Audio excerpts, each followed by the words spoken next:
Shrimad home remedies में आपका स्वागत है। और हम आपको बताएंगे कि बिजली कैसे बनाई जाती है।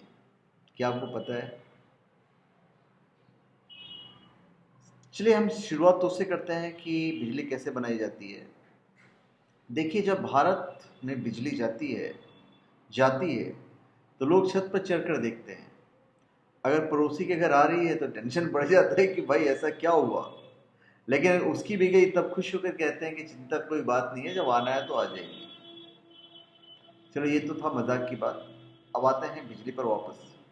बिजली आज हमारे जीवन में कितना महत्व रखती है, ये ना आपसे छुपा है ना हमसे छुपा है।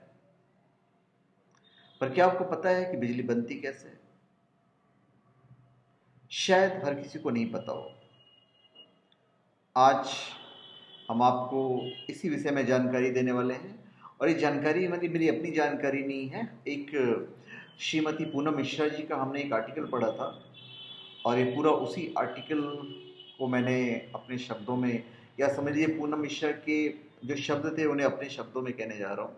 मैंने कहीं पढ़ा था, उन्हीं का मैं पूरा बताने जा रहा हूँ कि बिजली बनाई कैसे जाती है। देखिए, हमें आशा ही नहीं बल्कि विश्वास है कि आपको ये रोचक जानकारी अवश्य पसंद आएगा। हम सब लोग हर दिन देखते हैं एक स्विच दबाने से कैसे तुरंत बिजली आ जाती है, जल जाती है। बटन दबाते हैं तो चली जाती है। पर ये हमारे घर तक कैसे पहुंचती है? क्या आपने कभी सोचा है?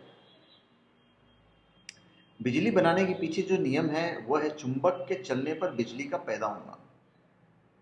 विज्ञान का यह सिद्धांत है कि जब एक चुंबक को तार से लपेट दिया जाए और चुंबक घूमने लगे तो तार में बिजली बहने लगती है। या फिर एक तार को किसी छड़ में लपेट दिया जाए और इसे किसी चुंबक के बीच में रख देकर घुमाया जाए तो इन तारों में बिजली बहने लगेगी। 1831 में माइकल फेरेडे नाम के ब्रिटिश वैज्ञानिक ने सिद्धांत खोजा था। उन्होंने पाया कि एक तांबे के तार को किसी चुंबक के पास घुमाए तो उस तार में बिजली बहने लगती है।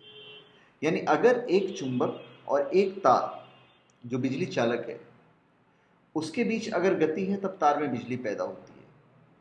तार को आप एक बल्ब से जोड़ दीजिए तो ये बल्ब जलने लगेगा।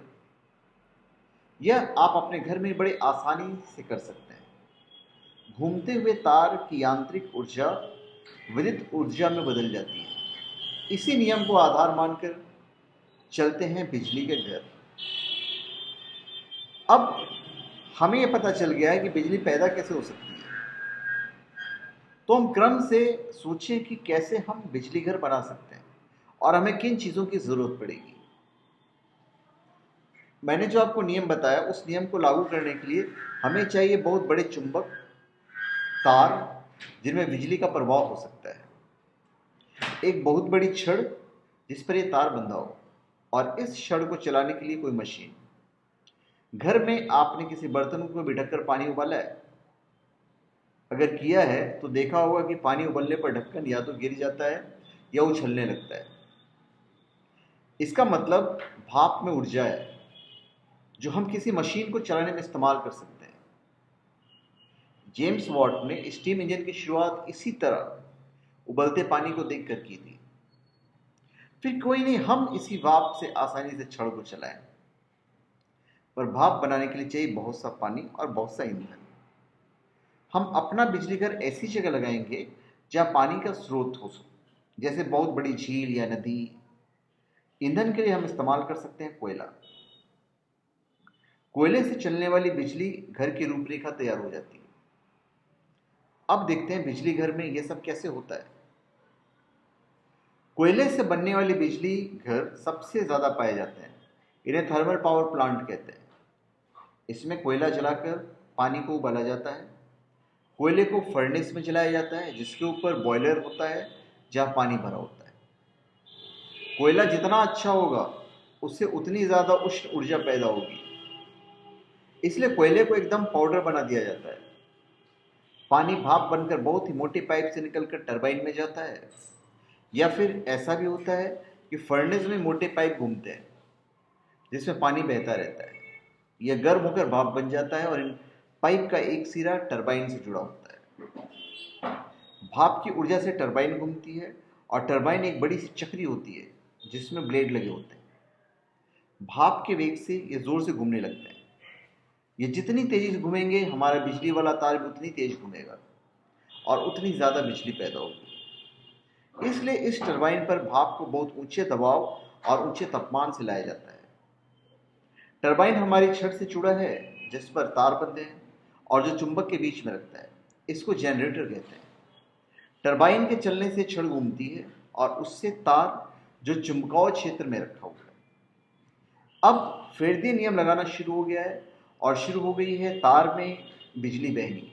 यही बिजली फिर स्विच बोर्ड में ले जाई जाती है जहाँ से यह पारेषण प्रणाली यानी ट्रांसमिशन लाइन के जरिए हमारे घरों, कारखानों और दफ्तरों में पहुँचती है। लेकिन यह एक अलग कहानी है। अभी हमें यह देखना है कि टरबाइन चलाने के बाद जो भाप है उसका क्या करें। इसमें की बहुत ऊर्जा निकल गई है पर अभी भी यह काफ़ी ऊंचे तापमान पर है। इस भाप को ठंडा करने वाले मीनार या कूलिंग टावर में ले जाते हैं जहाँ इसे पाइप में डाला जाता है और इसके चारों ओर ठंडी हवा घुमाई जाती है जो इसकी गर्मी ले लेती है और यह भाप वापस पानी बन जाता है। इसे दोबारा फर्नेस में ले जाया जाता है। तो यह हमारी असली बिजली की रूपरेखा है कि हमेशा चलती रहती है और बिजली उत्पन्न होता रहता है। तो धन्यवाद। आप हमारे चैनल पे सब्सक्राइब करें और अपने कमेंट दीजिए। धन्यवाद।